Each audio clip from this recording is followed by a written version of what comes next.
प्रेम से बोलिए राम भगवान की जय, सीता महारानी की जय। राम जाथिन वनमा सीता जाने को तैयारी जी। राम जाथिन वनमा सीता जाने को तैयारी जी। खायला नयान मिल तो पिएला न पानी जी। खायला नयान मिल पिएला न पानी जी। खैबै में आन फलवा पीबै ठंडा पानी जी। खैबै में आन फलवा पीबै ठंडा पानी जी। सुतबै में कुसक चटैया जाने को तैयारी जी। सुतबै में कुसक चटैया जाने को तैयारी जी।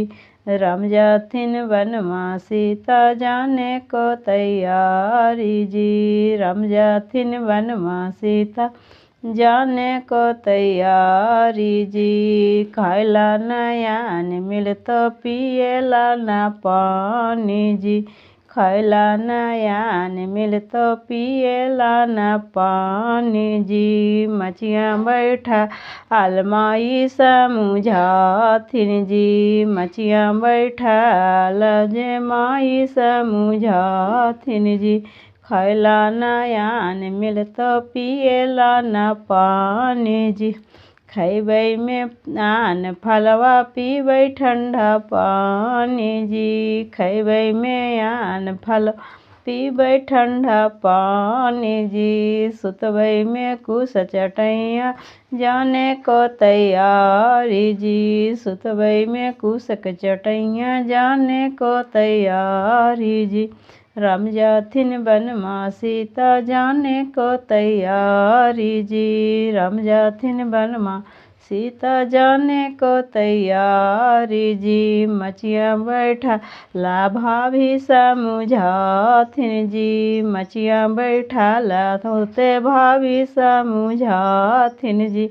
खायला न जाल मिल तो पिएला न पानी जी।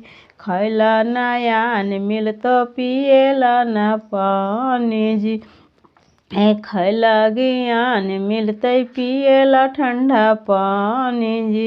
सुतबै में कुस चटैया जाने को तैयारी जी। सुतबै में कुस चटैया जाने को तैयारी जी।